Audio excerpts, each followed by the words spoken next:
she worked alongside Martin Luther King Jr. for civil rights. And for the last 4 decades, she's been a central figure in the struggle for children's rights. Best-selling author and founder of the Children's Defense Fund, Marian Wright Edelman.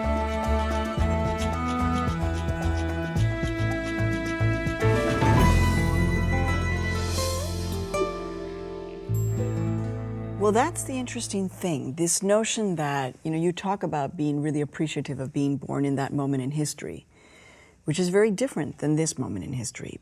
Because back then it was like the challenges were so intense, so frontal. And yet there you were meeting, and in fact, I would say, inspiring Dr. Martin Luther King. Oh, for a minute, please. Right? I mean, you were an inspiration to him, weren't you? Well, I was a messenger. Let's just put it that way. I mean, he thought I was an angel that had come to transmit a message from Robert Kennedy to him on my way back to Mississippi about the need to bring the poor to Washington, because he was in a very... He actually believed that you were something of an angel. Well, he was, in the last 8 years of his life, which is when I knew him. I met him when I was a senior at Spelman College, and he was very inspiring in chapel, and I remembered as if it were yesterday when he told us to keep moving, and it's something I've internalized. There were 2 messages. If you can't fly, you drive. If you can't drive, you run. If you can't run, you walk.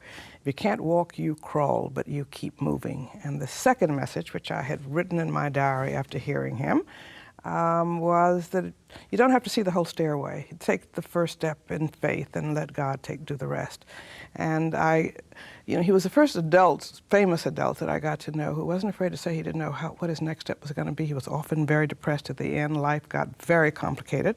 And so when I came through, he was very concerned about the Vietnam War, attracting attention from poor people and everybody in the civil rights movement had moved north, and violence had begun to challenge nonviolence, and black power had begun to overshadow this message of the beloved community. He was really quite down, and he had great schisms in his own staff about whether the Southern Christian Leadership Conference at that time should be focused more on ending the war or on ending poverty, and he chose the Poor People's Campaign.